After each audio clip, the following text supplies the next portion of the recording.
Disposto il giudizio immediato per Giuseppe Burgio, 51 anni, noto imprenditore agrigentino, e Michele Benedetto Pecorelli, 56, suo dipendente, ritenuti responsabili della morte di Giuseppe Milizia, 48 anni, operaio di Porto Empedocle, che a seguito della rottura di lastre di Eternit poste a copertura del soffitto ha perso la vita precipitando dal tetto del centro commerciale Le Rondini.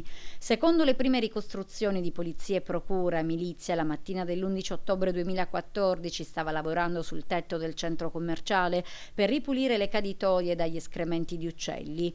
Tetto e controsoffitto hanno però ceduto e Milizia è finito dopo un volo di diversi metri tra gli scaffali del reparto casalinghi, dove in quel momento c'erano due clienti rimasti fortunatamente illesi.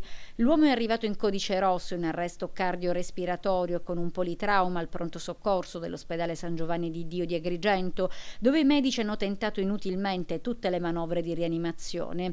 Poco dopo il 48enne è deceduto. Su richiesta del sostituto procuratore della Repubblica di Agrigento Carlo Cinque, che ha diretto le indagini, il Tribunale ha disposto il giudizio immediato per i due agrigentini. In particolare, il preciso quadro probatorio ricostruito dai finanzieri e rapportato all'autorità giudiziaria ha consentito l'imputazione di Burgio e Pecorelli, i quali, aggravati da una condotta imprudente, negligente e imperita e dalla consapevolezza di precedenti analoghi incidenti accaduti negli anni precedenti, sempre nello stesso immobile per le stesse ragioni, sono stati ritenuti responsabili del reato di omicidio colposo aggravato in concorso. L'imprenditore agrigentino e il suo dipendente durante gli interrogatori si sono avvalsi della facoltà di non rispondere.